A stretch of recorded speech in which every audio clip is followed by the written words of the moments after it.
Ok, el uno lo que dice es que tenemos acá unos EK, ok, que es una colección de borelianos en RD, tales que para todo K tenemos que la dimensión de cada uno de ellos es menor o igual que alfa. Y lo que hay que probar es que entonces la dimensión de la unión de ellos también es menor o igual que alfa. ¿Ok? Entonces la solución es por contradicción. Lo que vamos a hacer es que suponemos que la dimensión de esa unión es mayor que alfa. Y bueno, eso lo que quiere decir es que si tenemos un beta que esté entre alfa y la dimensión, ¿ok? Entonces tenemos lo siguiente. La medida, no sé, ¿cómo es que se lee? Medida subbeta. Darío. Sí, sería como medida, sí, puede decir, es medida beta dimensional, pero muy largo, Beta entonces mejor dimensional. subbeta. Ujú. Sí. Sí, sí, bueno, la medida beta dimensional de EK sería cero, porque de beta es mayor que la dimensión de EK, ¿verdad? Para todo K que pertenece a N. Entonces, la medida beta dimensional de la unión, ¿ok? Eso por su aditividad es menor o igual que la suma de las medidas de beta dimensionales de cada uno de ellos, pero ya vimos que la medida de cada uno de ellos tenía que ser cero, ¿ok? Y la medida beta dimensional de la unión sería infinito, ¿ok? Porque beta es menor que la dimensión de la unión y entonces ahí tenemos una contradicción, ¿ok? Entonces se tendrían que cumplir las dos cosas y de ahí Ok, surge inmediatamente la contradicción. ok, sí, sí, eso básicamente lo que dice es que la dimensión se preserva bajo uniones contables, básicamente, bueno, de Contables. cierta forma se preserva bajo uniones contables. Ujú. Ok, entonces Ok. sigamos con el 2. Y el segundo, lo que dice es, bueno, que tenemos C, el conjunto de Cantor, y vamos a probar que la medida alfa dimensional de C es 1 para alfa igual al logaritmo base 3 de 2. ¿Ok? La primera parte la hicimos en clase, ¿verdad? Entonces, bueno, hay una sugerencia que dice, pruebe que si tenemos un cubrimiento finito para C por intervalos cerrados, entonces existe un K que pertenece a N y un cubrimiento de C por intervalos J sub M de largo 3 a la menos K, ¿ok? Tal que la sumatoria de las medidas de estos intervalos elevados a la alfa es mayor o igual que la sumatoria de las medidas de estos intervalos elevados a la alfa y eso es mayor o igual que 1, ¿ok? La primera parte la hicimos en clase, entonces básicamente es ir construyendo el conjunto de Cantor por aproximaciones, ¿ok? Eh, Básicamente lo que tenemos son conjuntos CK, que son uniones disjuntas de intervalos cerrados, de 2K intervalos cerrados de longitud 3 a la menos K, ¿verdad? Y bueno, sabemos que C es la intersección de todos esos CK. Ok, entonces por construcción, para cada K que está en N, tenemos que los CK recubren a C. Bueno, cada CK recubre a C. Ok, por lo que si delta es mayor o igual que 3 a la menos K, entonces la dimensión de Hausdorff de eso, bueno, esta es menor o igual que 1, ¿verdad? Esto fue lo que habíamos hecho en clase hasta acá. Ok, entonces para la siguiente desigualdad, lo que vamos a hacer es seguir un poco la sugerencia que teníamos acá. Entonces lo que vamos a hacer es que vamos a considerar un recubrimiento finito de C, ¿ok? Por intervalos cerrados I sub L. Todos esos intervalos vamos a suponer que son de la forma A sub I, B sub I, ¿ok? Vean que ese recubrimiento es finito, ¿ok? Y entonces, como ese recubrimiento es finito, yo puedo agarrar para cada, vamos a ver si puedo, bueno, lo que voy a tener son varios subintervalos, voy a desarrollar acá. Me disculpan que puse aquí ¿se está viendo? Sí, todo bien. Ok, Sí, está bien. perfecto. Ok, entonces ahí tenemos el AI y el BI. Lo que pasa es que yo no tengo una tableta, entonces estoy escribiendo ahí con el mouse de la portátil, me disculpan. Ok, ahí está B2 y básicamente lo que tenemos son estos intervalillos cerrados. Ok, entonces lo que voy a hacer es que como es finito ese recubrimiento, Entonces, por aquí está A3. Por aquí está B3. Ok, lo que voy a hacer es que voy a medir estas distancias. Ok. Entonces, ahí viene, digamos, el argumento de medir esas distancias. Entonces, lo que vamos a hacer es que vamos a tomar delta como el mínimo de esas distancias que dijimos ahí, ¿verdad? Ok, y entonces ahora, dado que el recubrimiento es finito, entonces de ahí siempre puedo encontrar ese mínimo. Y vamos a tomar K en N, tal que 3 a la menos K sea menor que delta. ¿Ok? ¿Qué me asegura eso? Bueno, me asegura que si este es el más chiquitillo, si este es el delta, entonces 3 a la menos K cabe ahí. ¿Ok? Un intervalo de longitud 3 a la menos K cabe ahí. ¿Ok? Entonces eso es básicamente lo que vamos a hacer. ¿Ok? Entonces resulta que CK, ¿ok? Visto como la iteración esta de estos intervalos que me van a dar el conjunto de Cantor, tiene que estar contenido en esta unión de los I sub L, ¿ok? ¿Por qué está contenido? Bueno, porque si suponemos que no está contenido ese CK, ¿ok? Tiene que haber un elemento de CK que cae por acá, ¿ok? Y como todas estas distancias son más grandes que 3 a la menos K, ¿ok? Necesariamente tiene que haber un extremo aquí adentro, ¿ok? Pero recordemos que los extremos de todos los intervalillos de acá precisamente están en el conjunto de Cantor. Y entonces ahí tendríamos una contradicción porque lo que estaríamos viendo es que un elemento del conjunto de Cantor cayó fuera de los I y resulta que los I recubrían a C. Entonces básicamente ese es el argumento, ¿ok? Entonces todos los, este CK, digamos, para este K que escogimos, este CK tiene que estar completamente contenido en esa unión de los I sub L, ¿ok? Y por lo tanto, la sumatoria de todos estos elevados a la alfa, como estos contienen a esto, totalmente, eso es mayor o igual que la sumatoria de los CK sub M, significa cada uno de estos. Este sería C11, C12, este sería C21, C22, C23, C24. O sea, lo que hago es que numero cada uno de esos.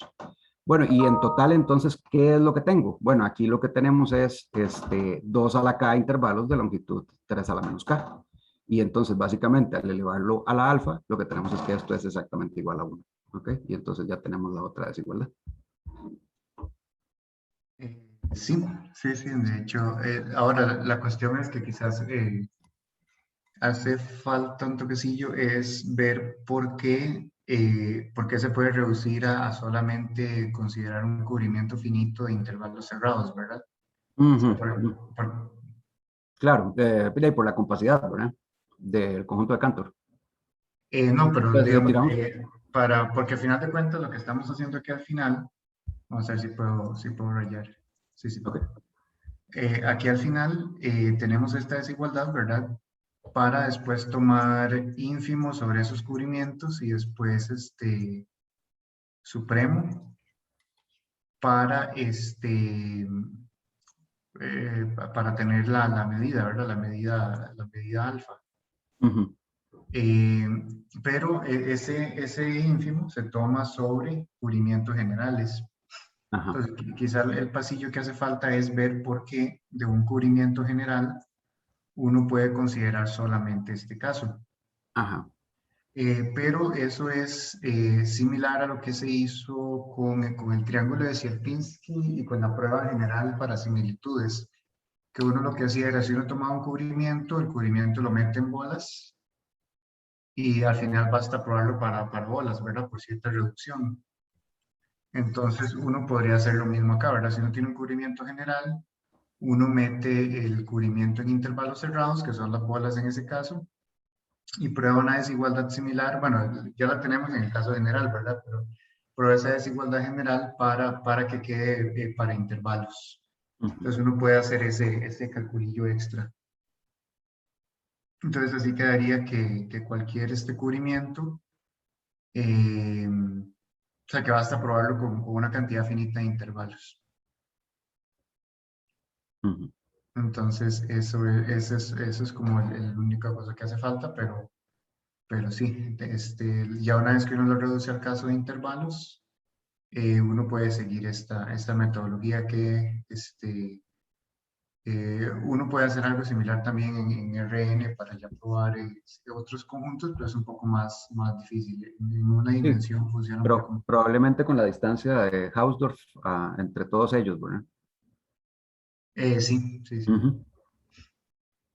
Pero sí, esa es la idea. Sí, nada más así haría falta esa reducción. Ok, Ok. perfecto. Vamos a ver, y pasemos al 4. Ok, bueno. Ok, en este nos dicen, tenemos M similitudes de lo son R en RD y tenemos ese F que es el compacto solución al problema. Entonces, eh, en la A lo que nos dicen es que para cualquier elemento de F, ese conjunto que es la iteración de ese tilde eh, es denso en F. Entonces, para mostrar eso, yo lo que me dije fue que mostrar que esto es denso es lo mismo que mostrar que yo puedo aproximar puntos con composiciones de los distintos SIs en X. Entonces, sea Y en F y epsilon mayor a cero. Entonces, como Y está en F, que es igual a ese tilde de F, eso quiere decir que es imagen de un punto F bajo alguno de las similitudes. Entonces, yo puedo decir que existe un Y1 en F y existe un J1, que es un índice entre 1 y M, tal que Y es SJ1 de Y1. Y yo puedo repetir este argumento, porque igual Y1 está en F y se aplica eso. Entonces, yo puedo decir que repitiendo lo anterior,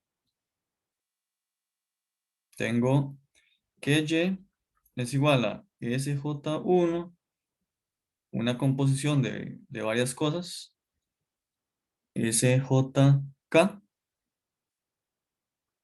de un YK. Y yo lo que hago es tomar K tal que el diámetro de F por R a la K sea menor a epsilon. Y ahora lo que voy a hacer es ver qué pasa entre la distancia de Y y la distancia de la misma composición de estas funciones con X. O sea, la evaluación de X acá. Entonces, tenemos que la distancia entre y esto,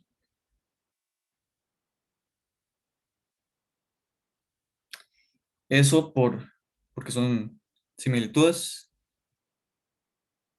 similitudes, sí. Yo puedo, bueno, aplico esto, ¿verdad? Y voy sacando uno por uno. Y cada vez que saco uno, sale multiplicando por R, ¿verdad?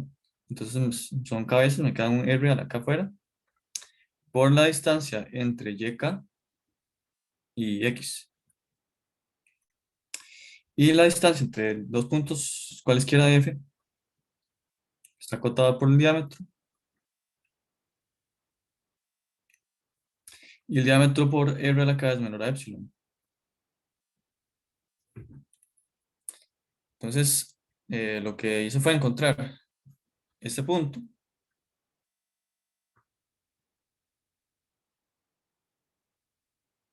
que está en el conjunto de acá, S tilde a la n de x, donde x, perdón, n en los naturales. Ajá. Pues con eso probamos que es denso.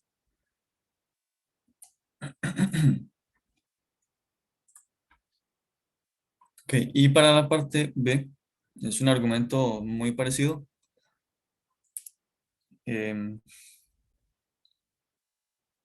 Entonces yo digo, bueno, lo que hay que mostrar es que si tomamos una x en f y tomamos una bola centrada en x, entonces que cuando yo interseco f y b, yo puedo encontrar un conjunto similar a f allá adentro. O sea, como en cierta forma estamos diciendo que el conjunto es localmente similar a sí mismo, o algo así. Y entonces con eso decimos, o sea, en otra forma de decir eso es que existe un conjunto de la forma S de F, donde S es alguna similitud. Ahí adentro hay un conjunto de esa forma. Y la función S que vamos a usar va a ser una composición de estos. Que entonces sea epsilon el radio de B.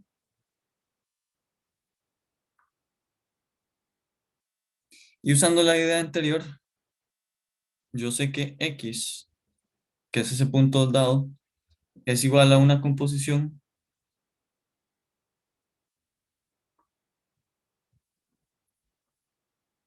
de los SJIs igualado a un XK. Ok, y yo puedo pedir que el K satisfaga lo mismo, el diámetro de F, R a la K sea menor a epsilon. Entonces, tome S como la composición.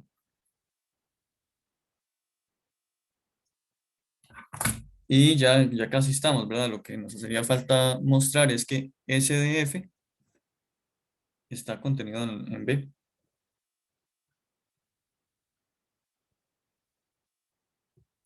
Ok, para eso yo tomo un Y en F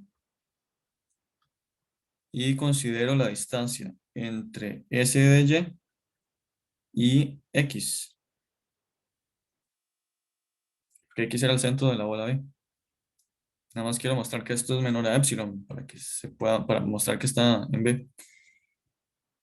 Y acá uso que eso es, que X es S de XK. Y de nuevo saco los R de la K, saco un R de la K fuera y me queda nada más Y y XK. Y eso es menor a R de la K por el diámetro de F. Y eso es menor a epsilon. Entonces, con eso muestro que S de Y está en la bola y S de F está en B. Y con eso estaría. Ok, sí, esa sería la idea. O sea, eso ya como que le da más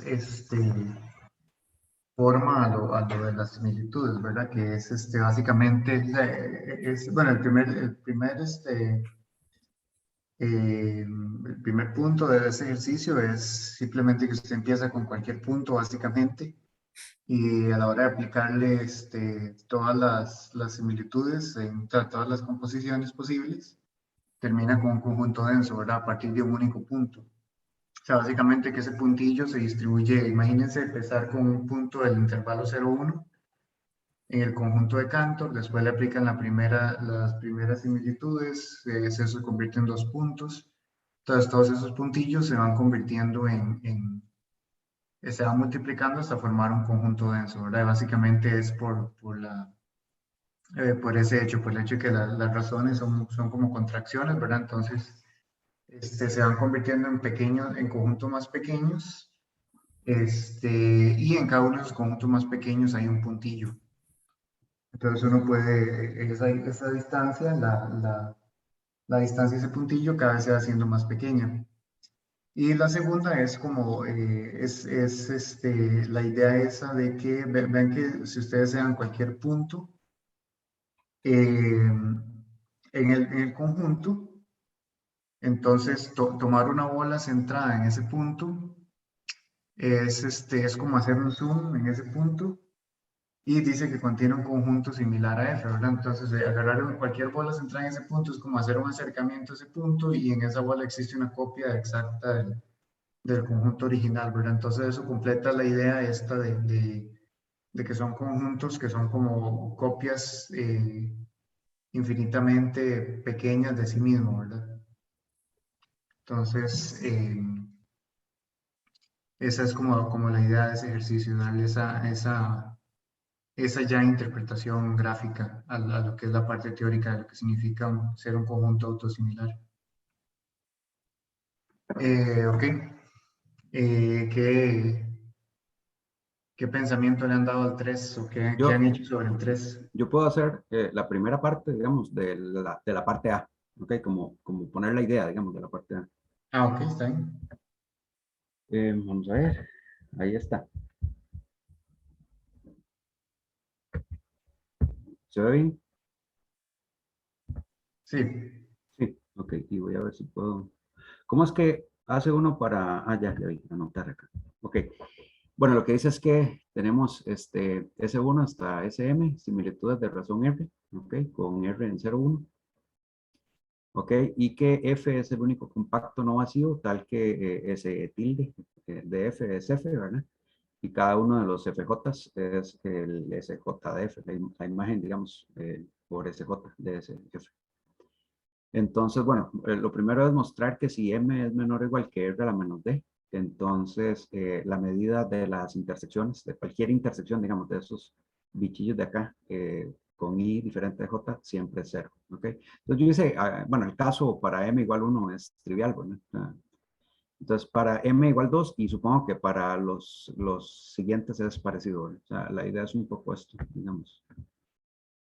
Digamos que ahí tenemos el F1 y aquí el F2. Entonces ahí está la intersección de ellos. Okay. Entonces, bueno, la idea acá es que la medida de dimensional de F, como F es igual a S tilde de F, okay, es igual a la medida de dimensional de eso. Y eso es la medida de S1F unión hasta SMF, ¿verdad? Bueno, y todas estas, de acá lo que dan es F1 unión hasta FM, okay. Bueno, además sabemos que las medidas de cada una de estas, ¿verdad? Es R a la D por la medida de dimensional de F. Como tenemos M de estas, entonces, bueno, también tenemos esto de acá. Y por la desigualdad de que M es menor o igual que R a la menos D, entonces esto tiene que ser menor o igual que M a la D. Okay. Entonces, bueno, si M es 1, ya dijimos, no hay nada que probar. Si M es 2, lo que tenemos es que la medida de dimensional de F, ¿ok? Sería la medida de dimensional de F1 unión F2 por esto de acá, ¿verdad? Y bueno, esto va a ser la medida de F1 más la medida de F2 menos F1, ¿ok? Y entonces sería más la medida de F2 menos la medida de la intersección, ¿ok? Y ahí lo que tenemos es que eso es menor o igual que la medida de D, ¿ok? Menos la medida de esta intersección, y eso nos dice que la intersección D tiene que tener medida en 0. Entonces, básicamente, para más, o sea, la idea es trabajar con eso, pero con inclusión e exclusión, ¿verdad? Porque vamos a tener que trabajar ahí con intersecciones de intersecciones, digamos. Pero eso fue lo que logré hacer de esta. En la parte B, sí quería un poco de ayuda ahí, Darío, a ver, porque ¿a qué pasa, por ejemplo, si M es exactamente igual R a la menos D? Yo no veo tan claro, digamos, que tenga que haber, o sea, que todos ellos tengan que ser diferentes de vacío. Vamos a ver, la parte B, sí, la parte A más o menos esa es la idea, o sea, utilizar el hecho de que, nada más que el problema es que para M mayor se va a complicar un poco, porque si son, para la dimensión mayor, porque de ya con exclusión e inclusión salen más intersecciones y cosas, Ujú, ¿verdad? ujú. Pero uno podría usar, yo creo que esto salía un poco más directa, si uno la hacía más general. Una de las ideas, perdona, que a mí se me ocurrió fue nada más compararlo con la suma de todas ellas, Ajá. menos una o sea, la que supongo que es diferente de cero. Ok, entonces eso se me ocurrió, pero no lo he trabajado, es nada más así como, pero estaba escribiéndolo ahorita precisamente. Sí, al final de cuentas uno lo puede hacer por contradicción, ¿verdad? Que existe una intersección que es mayor que cero y ya eso le descuadra la fórmula, ¿verdad? Ujú, ujú, Porque o sea, precisamente por esa fórmula que usted tiene ahí, después de donde dice además, ujú, ahí esa formulilla es la que le da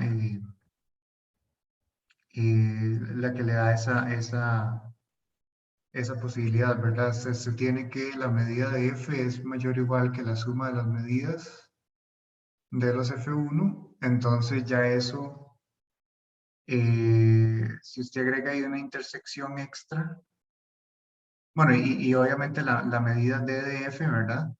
Es menor o igual que eso, ¿verdad? Entonces ahí ajá, tiene correcto. igualdad. Ujú. Ujú, Entonces ya cualquier intersección que usted agregue, si tiene medida positiva, hace que ya no se cumpla, ¿verdad? Hace que la ujú, igualdad sea estricta. Entonces, digamos, con eso ya lo haría para todos, ¿verdad? Viendo o sea, ya considerando el hecho de que hay igualdad, todas las intersecciones tienen que tener medida cero, porque, porque si no se pasaría, ¿verdad? La suma de el MDF sería más grande. Sí, sería más grande porque el MDF ujú, incluye las intersecciones. ujú, Entonces, sí, eso por ese lado. Para el B creo que, o sea, el B es asumir más bien al revés, que M es mayor que esa constante dimensional y probar que las cosas son vacías, ¿verdad? Entonces, es más bien asumir, eso se hacía por contradicción, asuma que todas son vacías. Vamos a ver, y se asume que todas son vacías. Sí, el problema es que pasa en el caso de la igualdad, ¿verdad? ujú, ujú, exactamente. Vamos a ver. En el caso de que todas sean vacías, entonces uno tiene exactamente igualdad por ser medida. Y vamos a ver.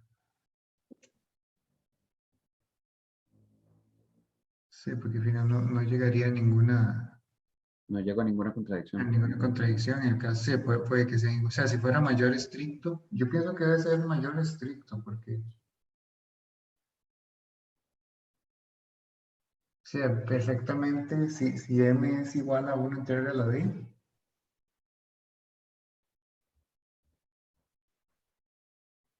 se puede cumplir. Si m es igual a 1 integral a la d, yo creo que sí se De cumpliría. hecho, ¿verdad? Exacto, es que yo pensé eso, que uno podría tenerlos todos ellos disjuntos Ujú. y que se cumple, que no hay ningún problema. O sea, ahí me pareció muy raro. Yo también pensé que de repente esto era un mayor estricto. Sí, bueno, originalmente este problema del Stein, el Stein estaba muy mal escrito por el hecho de que el Stein no me decía quién era nada, el Stein no definía quiénes eran en el Stein venía algo así como, creo que nada más decía, pruebe que F1, FI intersección FJ es igual a algo, pero Sin decir quién del es FI. contexto uno puede sacar que FI se refiere a ese I de F. Entonces al de Stein le faltaba información, al ejercicio de Stein. Puede que aquí se necesite igualdad, perdón, desigualdad estricta para que haya una contradicción. Ahora, hay un paso, vamos a ver, este, sí, porque debería ser como el complemento del anterior, ¿verdad? Y es que para la igualdad tenemos esto, ¿verdad? Más bien. Ajá, exactamente. Ajá. Sí, exactamente. Sí, yo de hecho La pensé eso medida es que... cero, pero sí, Ajá. Sí, claro, medida cero, exacto. No, no dice necesariamente que sean, que la intersección sea vacía, sino que que la sea vacío, pero sí, sí, igual debería ser un enunciado complementario del anterior, ¿verdad? Eh, sí, sí, porque uno parte de lo mismo, ¿verdad? Uno parte del hecho de que la medida de F es la medida de la unión. La medida de la unión es la medida, bueno, aquí sí estamos asumiendo que son vacíos, entonces aquí lo separa y le quedaría que es mayor o igual que, sí, sí, no Ujú, llega a la contradicción. ujú. Ajá, entonces sí, debería ser mayor estricto, de hecho. Sí, ahí en ese he estado horas de horas desde temprano. Sí, sí, sí, no veo ninguna contradicción posible en el caso de que sea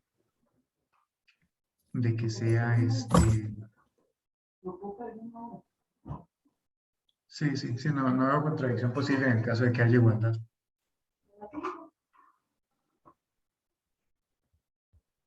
Sí, creo que no. Ujú. Compañeros, si a alguno se le ocurre algo, sería buenísimo que lo compartiéramos en el chat después. En efecto, sí. De hecho, de eso se trata, ¿no? La colaboración es lo que aviva la matemática.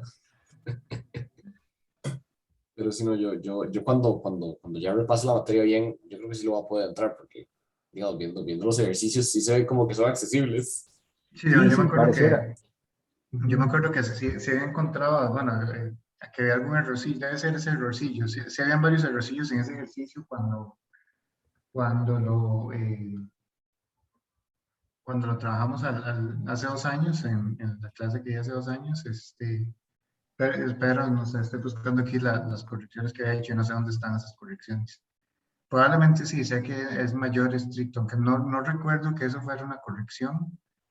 Eh, tengo que ver si, porque si, por ejemplo, hay igualdad, en el caso de que haya igualdad,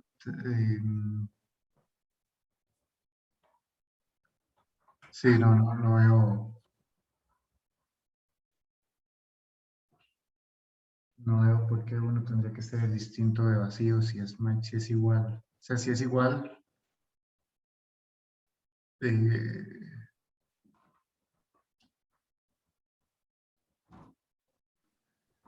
no sé qué pasa con la dimensión si hubiera igualdad, la dimensión sería, este,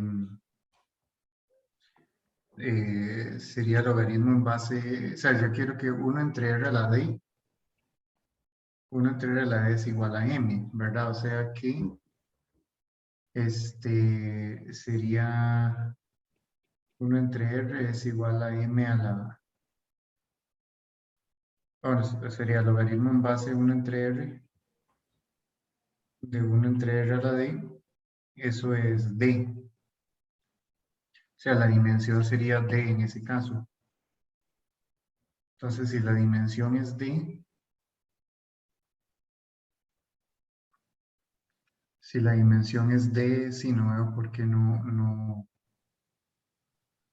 puede pasar algo de dimensión d que cumpla eso.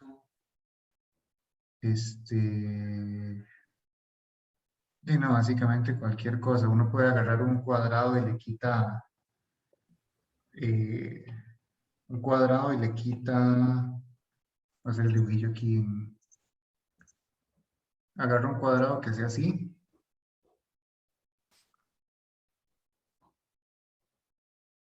como cerrado aquí, abierto aquí, y agarra similitudes que lo dividan en 4, entonces van a ser similitudes disjuntas Y al final el conjunto en sí tiene dimensión D y se cumpliría así. Todas Sí, las intersecciones son vacías. no hay, todas las intersecciones son vacías. Si uno toma así dos lados abiertos, Ujú. supongo que ese conjunto sirve. Sí, no habría ninguna contradicción. Entonces supongo que tiene que ser mayor estricto. Y el C se hace similar al A, creo. Sí, de hecho, empecé, ¿verdad? Por el teorema Ajá. 16, tenemos que la dimensión de Hausdorff de F es esto, precisamente. Ajá. Y mi idea era mandarlo precisamente al A. Ok, pero sí, no terminé de redactar, digamos que eso era lo que había visto. Sí, exactamente. Pero la Ujú. idea es similar. Uno llega a una igualdad igual, similar a esta, ¿verdad? Uno llegaría a esta igualdad. Bueno, uno probaría que bueno, de hecho eso ya lo tiene el teorema, ¿verdad? Que la medida, sí, esto que tiene aquí, tiene esa igualdad, ¿verdad? Entonces eso obliga a que las intersecciones tengan medida cero. Ujú. Entonces, eso lo que quiere decir es que, o sea, al final de cuentas, la idea del ejercicio es que cuando uno tiene ese conjunto autosimilar, por ejemplo, en el caso del triángulo, el caso de Cantor son todos disjuntos, ¿verdad? Pero el caso del triángulo de Sierpinski, por ejemplo, ahí tiene intersecciones, está quedando horrible, pero tiene intersecciones, ¿verdad? Y son puntillos. Entonces, La curva básicamente, de Koch todas también. intersecciones tienen medida cero. Ujú. Entonces, el triángulo de Sierpinski es un caso de que las intersecciones son conjuntos finitos, ¿verdad? Entonces, la medida dimensional o cualquier medida dimensional es cero. Pero en el caso más general, esas intersecciones pueden ser conjuntos más grandes, pero la cuestión es que esas intersecciones tienen medida cero. Entonces, para el compacto ese que existe para un conjunto de similitudes, las intersecciones tienen medida cero. Entonces, el conjunto es el conjunto es unión de conjuntos que son casi disjuntos en el sentido de que las intersecciones tienen medida cero. Entonces, esa es como la idea general de ese ejercicio. Pero sí está ahí. El juego de compartir. Ok. Entonces, de hecho, bueno, para que no pierdan la costumbre, voy a mandarles, bueno, voy a terminar aquí la grabación bueno, voy a ponerla en pausa un momentito.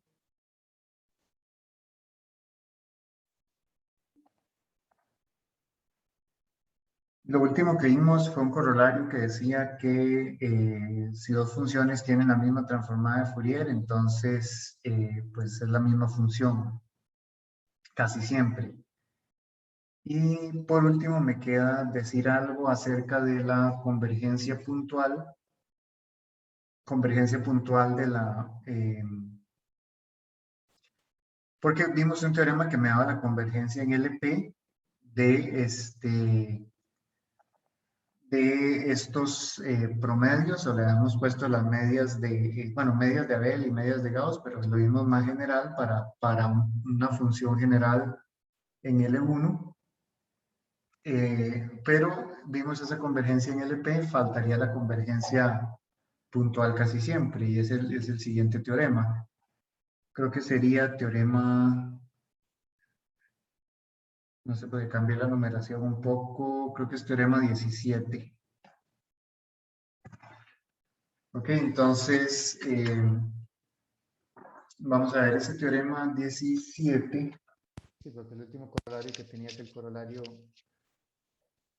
corolario 16. El teorema 17 lo que dice es, si yo tengo una función phi en L1 y considero esta función psi de x igual el supremo esencial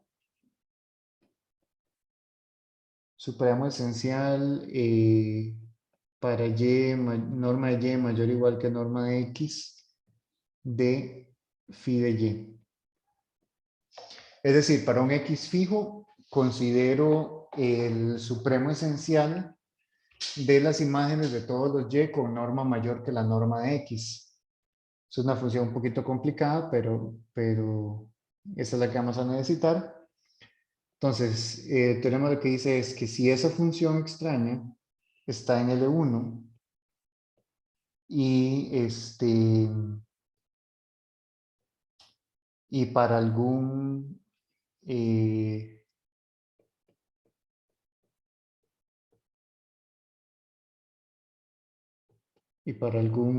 P en 1 infinito, f está en LP, entonces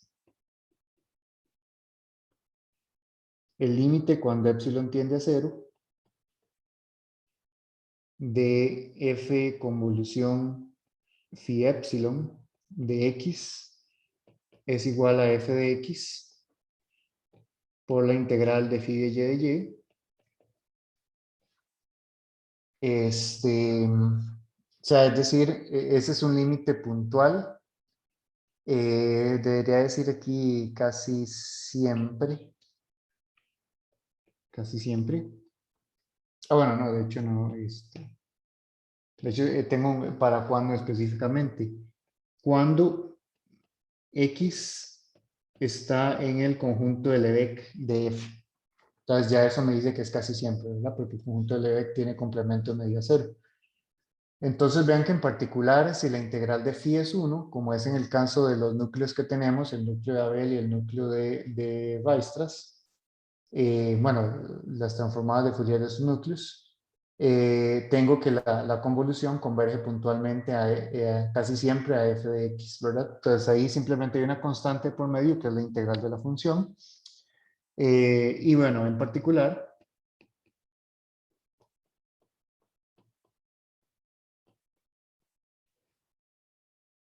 f convolución p sub epsilon y f convolución w sub epsilon convergen a fx casi siempre, ¿verdad? Teníamos originalmente que esa convergencia era en LP, pero también tenemos ahora convergencia casi siempre. Nada más una nota antes de ver la prueba, que esas funciones ya son radiales, ¿verdad? O sea, la función teníamos formas específicas para esas funciones. P sub epsilon, de sí era bueno, o más bien P de sí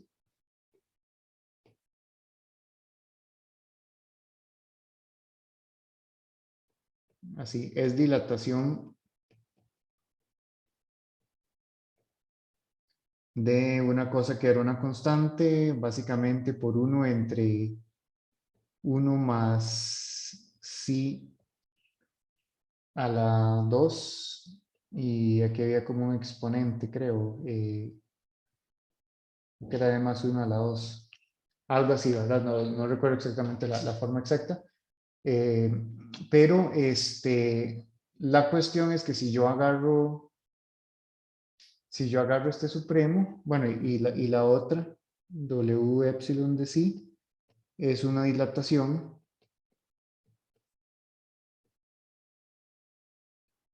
de la función esa e a la menos, voy a ponerlo así, o sea, es una dilatación de esa función, pero eso es una dilatación de esta cosa. Bueno, entonces vean que esas funciones, estas dos funciones son radiales, o sea, en el derecho de que no dependen de sí, sino más bien de la norma de sí, y son decrecientes, ¿verdad? Son decrecientes como la norma de sí va creciendo. Entonces, básicamente, esta función coincide con ella misma, porque si yo fijo, o sea, si y es más grande que x, Entonces el máximo se alcanza de hecho en X. Entonces ese supremo es ellas mismas, ¿verdad? Por el hecho de que son funciones decrecientes en la norma de sí. Entonces son funciones que satisfacen esto porque eran funciones en L1. La integral es 1, entonces por eso es que se tiene este resultado. Bueno, y la integral es 1 y la integral de las dilataciones, todas es 1.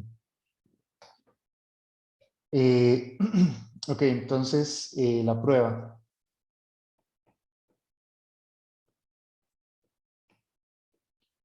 Tomamos X en el conjunto de Lebesgue y delta mayor que 0.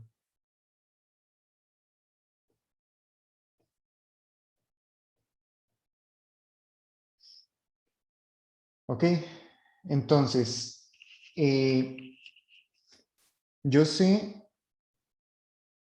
que por el teorema de diferenciación de Lebesgue, si yo agarro el promedio, eso es la bola de centro 0 y radio R, dividido entre la medida de la bola. Esa es la medida de la bola salvo por una constante, ¿verdad? F de X menos Y. Si yo integrara solamente eso, quiere decir que estoy integrando, vean que eso es como integrar sobre la bola de centro X y radio R, porque a la hora de poner X menos Y estoy centrándole en X, pero en el conjunto de Lebesgue es donde esta diferencia, o sea, está dicho un poco diferente, pero es exactamente lo mismo. O sea, básicamente la integral la integral sobre la bola de centro X y radio R, quitándole f de X, en el conjunto de Lebesgue eso tiende a cero, ¿verdad? Bueno, y hay una constante ahí afuera que es la medida de la bola d dimensional, pero eso se lo puedo meter al delta, pero la cuestión es que delta es para delta mayor que cero. Yo sé que existe un eta mayor que cero, tal que esa integral de ahí es pequeña si la medida del conjunto es pequeña. Y como estamos tomando una bola, entonces sería R menor o igual que delta. O sea, ahí estamos utilizando el teorema de diferenciación de Lebesgue.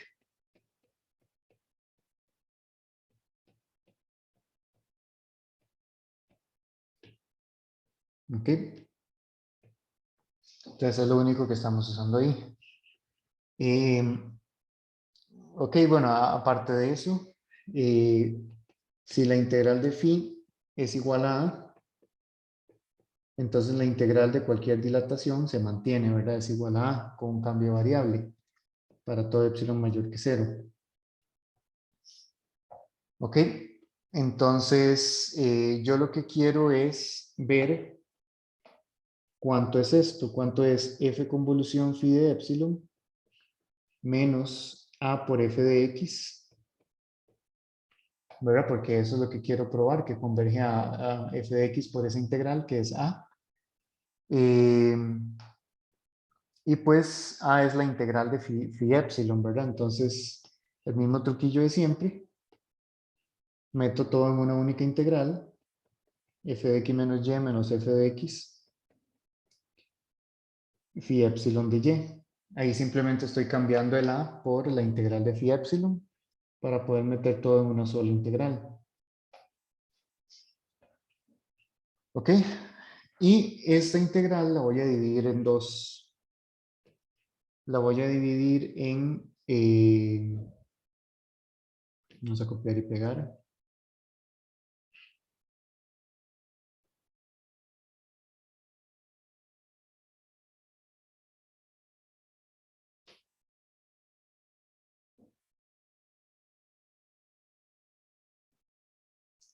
La voy a dividir en la integral sobre el conjunto donde y es menor o igual que eta y donde y es mayor que eta.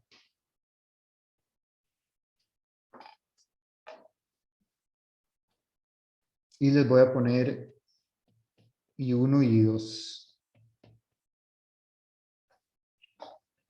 Donde eta es el eta que viene aquí de la condición esta del teorema de diferenciación de Lebesgue.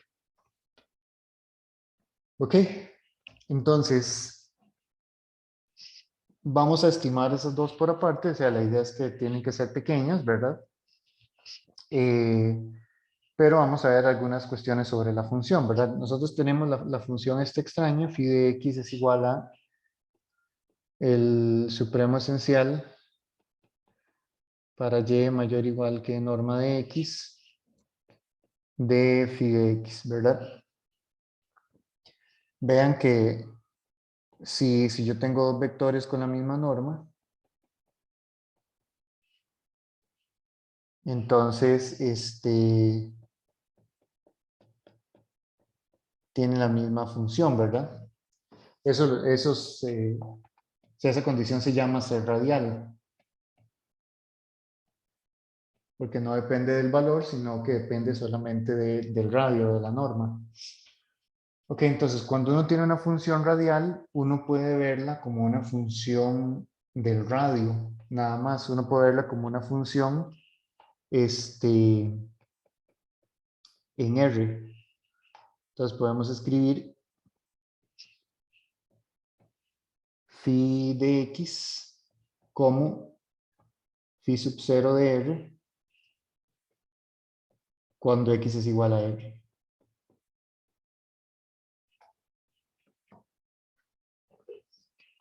Ok, es como una función de la norma de x. O sea, phi de x bueno, se puede ver como una composición o como lo que sea, ¿verdad? Pero la cuestión es que se puede ver como una función solamente del radio. Y vean también que phi 0 es decreciente. Es decreciente en R, ¿verdad? Porque si aumento el radio, estoy disminuyendo el conjunto de puntos sobre el cual estoy tomando el supremo, ¿verdad? Entonces el supremo solamente va a disminuir.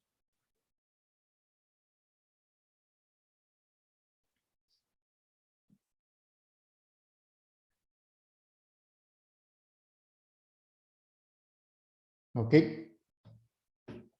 Entonces,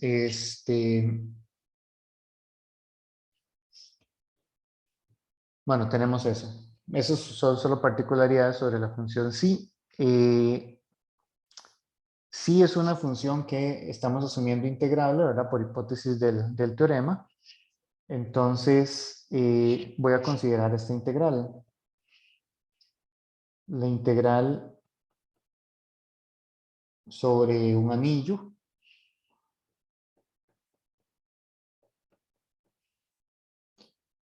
Eso, cuando R tiende a cero, pues la medida del anillo tiende a cero, ¿verdad? Entonces, la integral en su totalidad tiende a cero. Pero también cuando R tiende a infinito, estaríamos como en la cola de una función integrable, ¿verdad?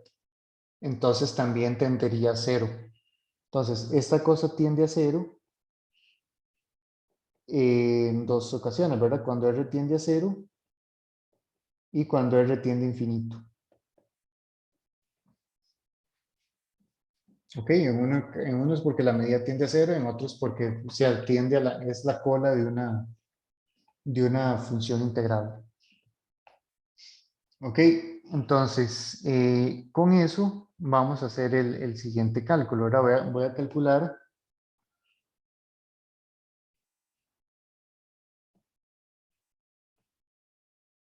Bueno, voy a hacer esa estimación. Esto es mayor o igual, como la función es radial y es decreciente, entonces esto es mayor o igual que phi 0 en el valor más grande que alcanza la norma de x, que es R. Estamos con dx, ¿verdad? Entonces, a final de cuentas, esto es simplemente la constante phi 0 de R.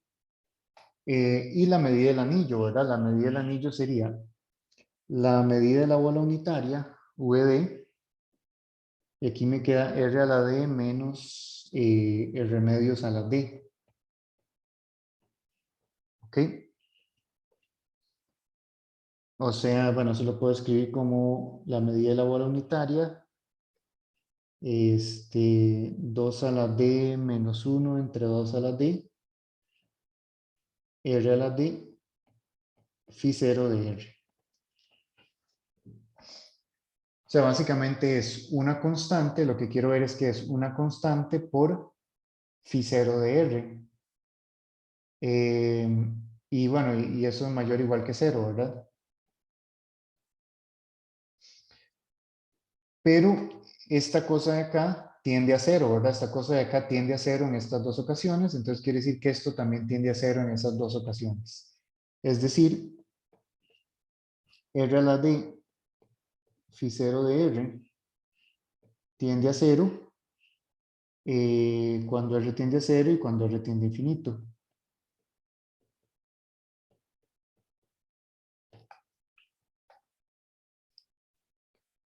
Y solo quería ese cálculo porque lo voy a usar en una integración por partes más adelante.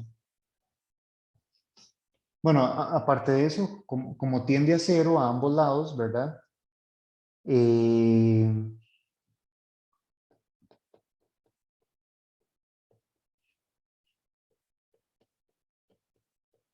Entonces esta cosa es acotado.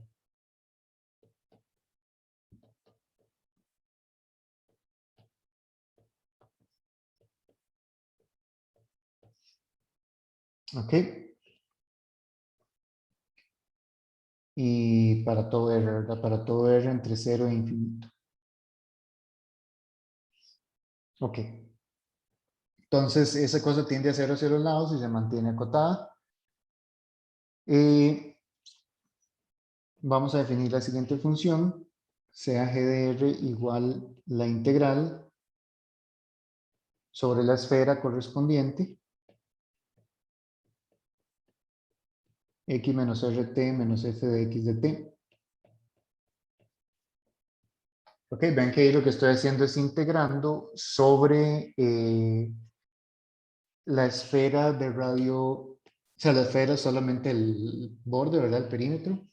Entonces estoy integrando sobre la esfera, esta es la esfera de radio 1, ¿verdad? Pero aquí estoy multiplicando por R. Entonces la esfera de centro X y radio R, esta es la primera parte, estoy integrando con eso y estoy restándole X, ¿verdad? Entonces estoy como tomando, bueno, no el promedio porque no estoy tomando la medida de la esfera, pero S de menos 1 es la esfera unitaria, es el conjunto de los X que están en RD, tal que X es igual a 1. Bueno, entonces básicamente lo que estoy haciendo es integrando sobre la esfera unitaria y quitándole f de x. Perdón, integrando sobre la esfera de radio r. Entonces es una función de ese radio. Ok, entonces, por la primera condición que teníamos, debería ponerle en números. A esta condición le voy a poner condición 1. Y ocupo esta condición de acá, le voy a poner condición 2. Entonces, por la condición 1, que era la condición del conjunto de Lebesgue, si R es menor o igual que eta, yo tengo que 1 entre R a la D, la integral sobre la bola de centro R radio 0, de f de x menos y, menos f de x de y, es menor o igual que delta. Voy a utilizar coordenadas polares adentro en la integral, ¿verdad? Entonces esto es 1 entre R a la D. Esa bola para integrarla en coordenadas polares, de acuerdo con la formulilla que les ha pasado en un archivo por aparte, esto es la integral de 0 a R, o sea que estoy variando el radio, la integral sobre la esfera unitaria, f de x menos st, menos f de x, dt ds, y bueno, todo eso menor o igual que delta. Y tengo que agregar el jacobiano, ¿verdad? Que es S a la D menos 1. Ok, entonces esa es la formulilla de coordenadas polares, que es básicamente integro sobre la esfera y voy variando la esfera de 0 a R, ¿verdad? Estoy integrando sobre un continuo de esferas para formar toda la bola. Esa es la fórmula de coordenadas polares. Ok, entonces tengo eso y con la notación que habíamos utilizado, eso es exactamente, o sea, la función de adentro, la integral de adentro es g de s. Si es g de s, exactamente. Entonces esto lo que me diría es que la integral de 0 a r de s a la d menos 1 g de s es menor o igual que delta por r a la d. Ya pasando el r a la d al otro lado. ¿Ok? A toda esa función le voy a poner g grande de r. Entonces vean que por el teorema fundamental del cálculo, g' de r es igual a r a la d menos 1, g de r.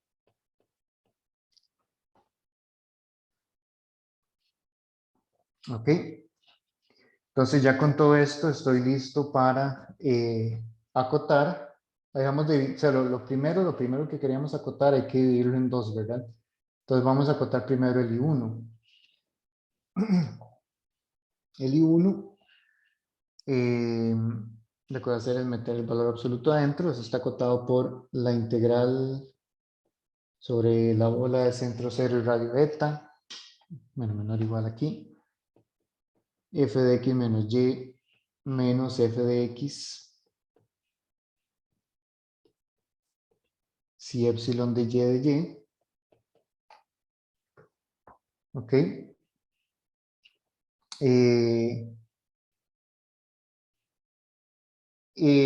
Cuando yo aplico coordenadas polares, porque voy a aplicar coordenadas polares acá, ¿verdad?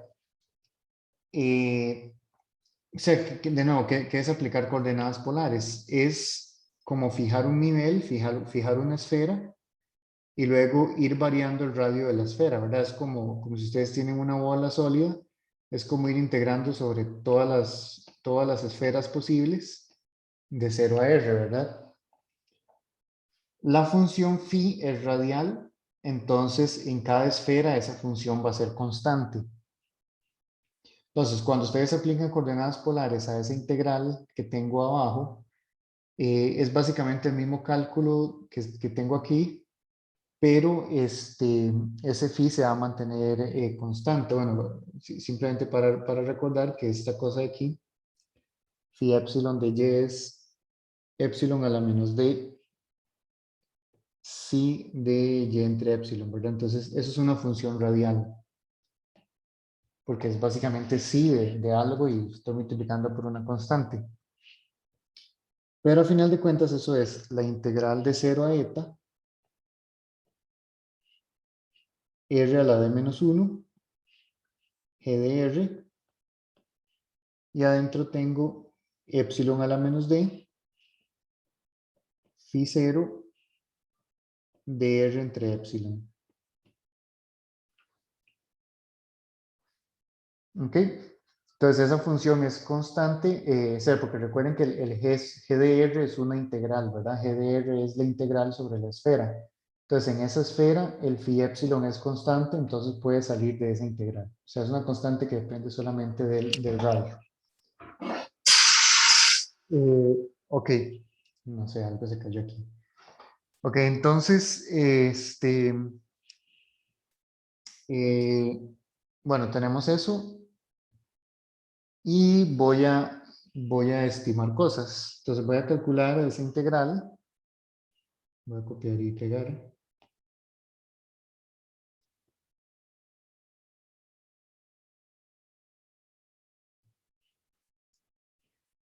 Esa integral yo la puedo ver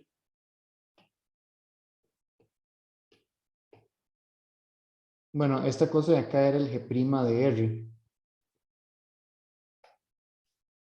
Por esa última, es la primera línea que se ve ahí en la página. G' de R era eso. Entonces voy a hacer una integración por partes.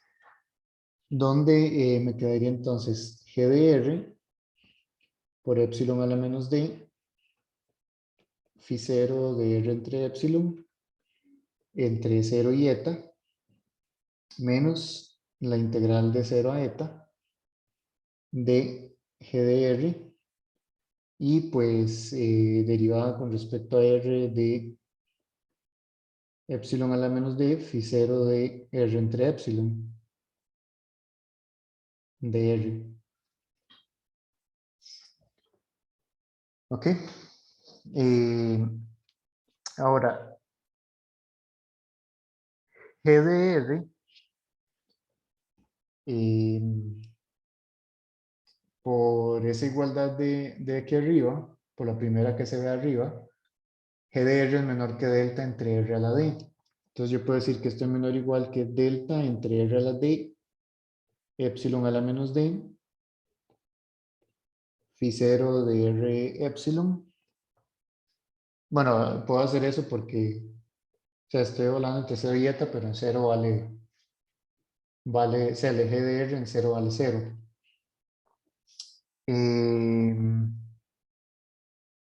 Bueno, eso menos la integral de 0 a eta entre epsilon. Voy a hacer un cambiecillo variable. Aquí sería G epsilon S, epsilon a la menos D, phi 0' de S de S. Entonces ahí hay dos cosas, ¿verdad? Primero calculé la derivada saca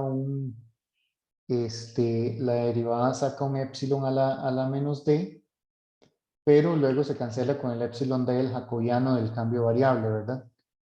Entonces por eso es que sigue quedando un epsilon a la menos D.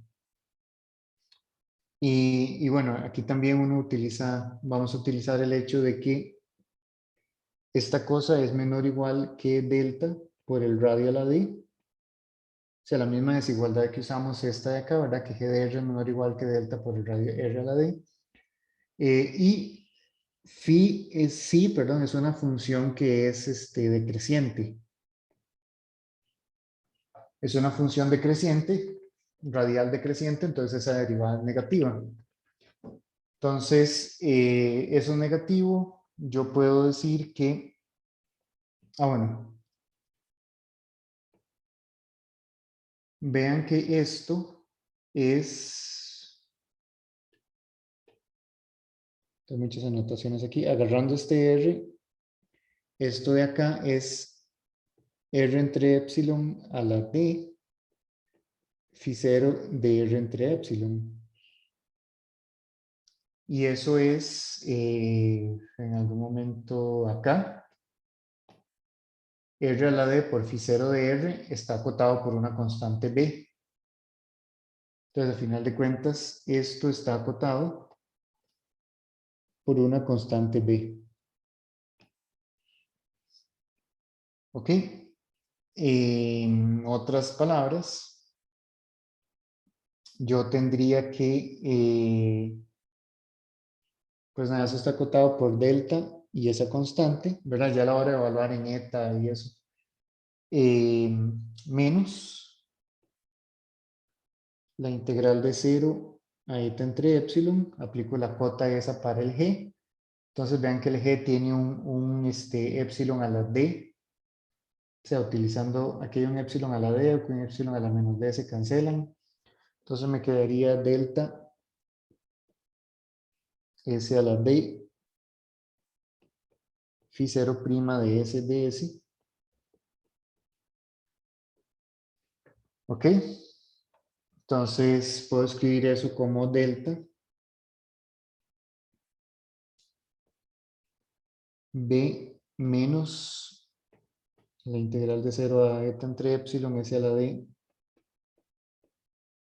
phi 0' de S de S. ¿Ok?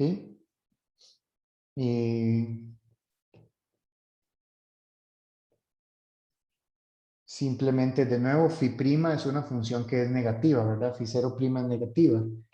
Entonces, aquí a pesar de que hay un menos, esto es menor o igual que toda la integral de 0 a infinito s a la d phi0' de s de s.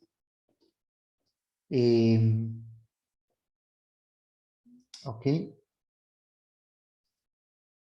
Entonces, pues vamos a calcular, eso se puede calcular por partes. Vamos a ver.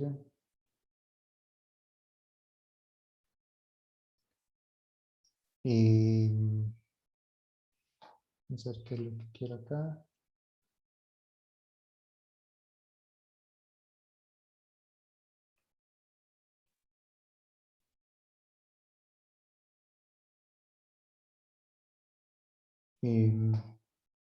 Sí, voy a calcular esa integral por partes. Voy a calcular menos la integral de 0 a infinito de s a la d phi0' de s de s. Entonces, integrando por partes, ¿verdad? Y ahí tengo quién va a ser el prima, ¿verdad? Entonces es menos s a la d phi0 de s entre 0 a infinito más la integral de 0 a infinito de s a la d menos 1 phi0 de s de s. Esta cosa, s a la d phi0 de s, aquí ya teníamos, creo que eso fue lo que le puse el estimado 2. Sí, r a la d phi0 de r tiende a 0 en 0 a infinito, ¿verdad? Entonces, esto tiende a 0 o por el estimado 2. Entonces, solo me interesa la otra integral. Entonces, esto va a ser igual simplemente a d, la integral de 0 a infinito, s a la d menos 1, phi0 de s de s. Ok. Y voy a hacer de nuevo polares. Eso es igual a d, integral de 0 a infinito.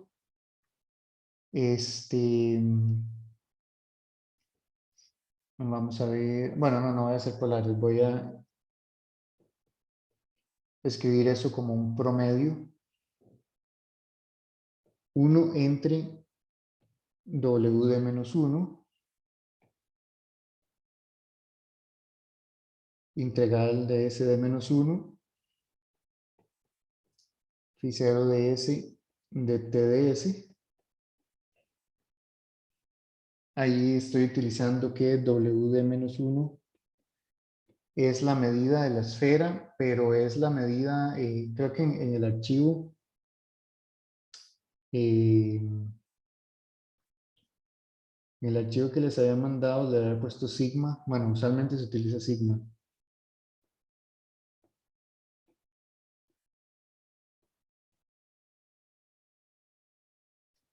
La medida de la esfera. O sea, básicamente estoy convirtiendo eso en un promedio sobre la medida que se le asigna a la esfera, ¿verdad? La medida se le ha asignado básicamente tomando la medida de un cono, o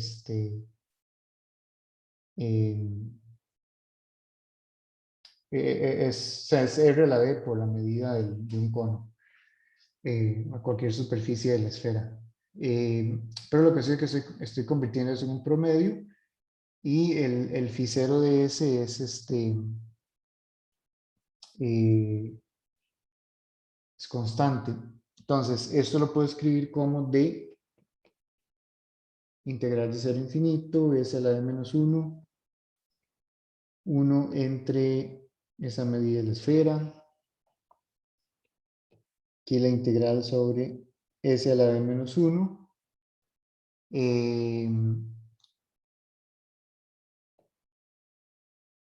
Puedo escribirlo así. S es el radio, ¿verdad? S por T es un vector, o sea, el vector T está en la esfera de radio 1 y S simplemente lo está aumentando el radio, ¿verdad? Entonces es un vector de radio S. Phi0 era la función radial, phi era la función original, psi era la función original. Entonces puedo escribirlo como dt de S. Y Voy a acomodar un poco las cosas.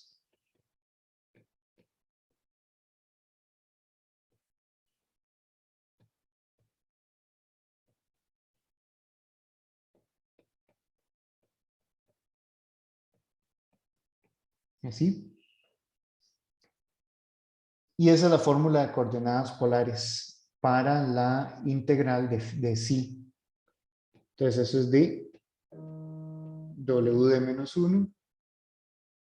Y eso es simplemente la integral, como estoy variando el radio de 0 a infinito sobre rd de phi de x de x. Y bueno, lo importante es que eso es una constante. Entonces eso lo que me dice es que la integral 1 está acotado por delta y una constante b más una constante c. ¿Ok? Porque al final de cuentas era, bueno, es eso, era b menos la integral, y menos la integral es está acotado por una constante c. Entonces la integral 1 es pequeña, básicamente. Y la integral 2, creo que la integral 2 no hay que hacerle mucho trabajo. La integral 2, uno la puede, la integral 2 al final de cuentas, como todo lo de adentro es integrable, o sea, y 2 es como la cola, no, yo le digo así, pero la cola de una función integrable.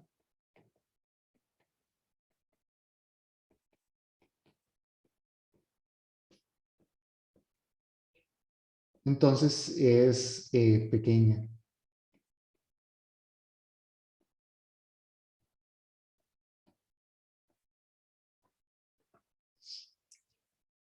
Ok, entonces al final de cuentas uno tiene que, bueno, lo que uno quiere acotar es relativamente pequeño. Entonces con eso uno tiene la convergencia puntual. Y al final la conclusión aquí es que f convolución phi sub epsilon converge a f de x por la integral de phi si x pertenece al conjunto de Lebesgue de f. Es decir, converge casi siempre. Pero entonces ese era el teoremilla que hacía falta, que era un teorema sobre convergencia puntual. No sé si hay alguna consulta hasta ahora.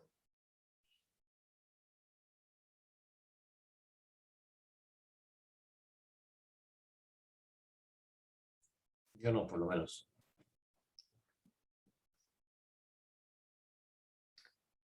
Ok, entonces, bueno, voy a parar aquí la grabación.